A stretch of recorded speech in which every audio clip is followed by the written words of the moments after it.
Welcome! Today we're introducing the Mexican Fence Post Cactus, scientifically known as Stenocereus Marginatus. This is a striking and unique cactus species known for its tall, columnar growth, resembling a fence post. In this video, we'll cover essential care tips for this cactus, including its preferred lighting conditions, soil requirements, potting and repotting guidance, watering strategies, common health issues, pest management, and more. The Mexican fence post loves tons of sun and warmth.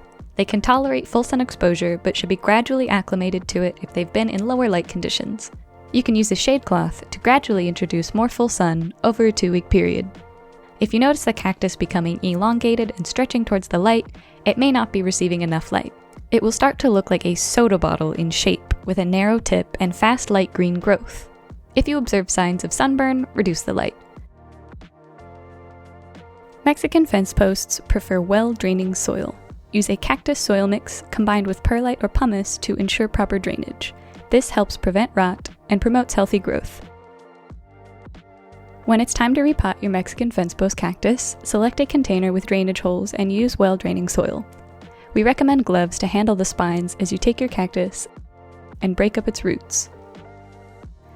Plant the fence post in the pot and tuck it in firmly with soil. Complete this process by adding top dressings for a polished appearance.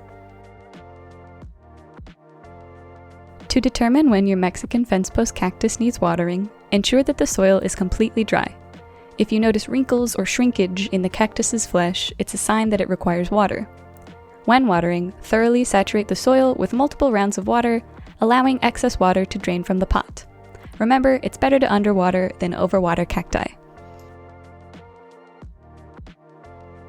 A healthy Mexican fence post should have firm growth, an even green coloration, and an upright, columnar posture.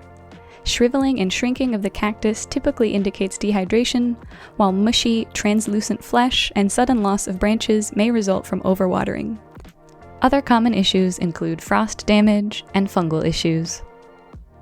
Fun fact, Mexican fence posts can grow very quickly and may get as tall as 20 feet.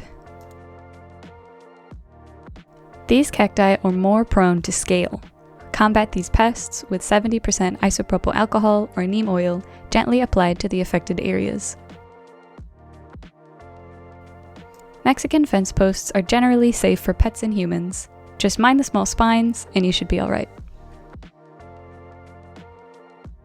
The Mexican fence post does poorly in temperatures lower than 40 degrees Fahrenheit. Like most succulents, your Mexican fence post will thrive indoors so long it receives plenty of light. The Mexican fence post propagates from seeds or from cuttings. To propagate with cuttings, take a section from a mature stem with a sanitized cutting tool. Then give that cutting time to callus, and once it has, you may plant it straight down into well-draining soil. Give your cutting plenty of light and do not water for several weeks. The Mexican fence post grows cream-colored flowers along its ribs in the spring. These eventually develop into plump red cactus fruits. With these care instructions, you can cultivate a healthy and stunning Mexican fence post cactus in your home.